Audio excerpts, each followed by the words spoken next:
জাইমা ও ইয়াস এর আলোর উন্নয়নের রহস্য। পর্ব ১। হ্যারিকেনের আলো। গ্রীষ্মের রাতে দাদুর গ্রামে হঠাৎ বিদ্যুৎ চলে গেল। ইয়াস কেঁপে উঠে বলল, দিদি, চারদিকে অন্ধকার। দাদু হ্যারিকেন জ্বালালেন। ঘর ভরে গেল হলদে আলো। জাইমা অবাক হয়ে জিজ্ঞেস করল, দাদু, আগে সবাই কি এই হ্যারিকেনেই আলো জ্বালাত? দাদু হাসলেন, হ্যাঁ রে, বিদ্যুৎ আসার আগে এটাই ছিল ভয়। কেরোসিন ল্যাম্প থেকে বৈদ্যুতিক বাতি। পরের দিন দাদু পুরনো একটা কেরোসিন ল্যাম্প দেখালেন। ইয়াস গন্ধ শুকে নাক সিটকালো। উফ, ধোঁয়া বেরোচ্ছে কেন?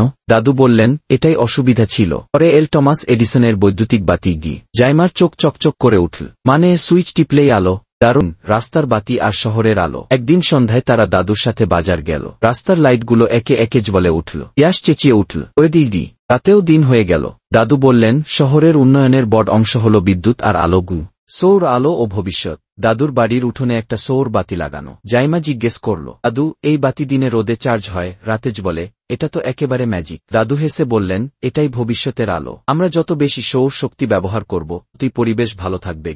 জাইমা ইয়াসের উপলব্ধি। ফিরে আসতে আসতে ইয়াস বলল, দিদি, আলো ছাড়া তো কিছুই হয় না।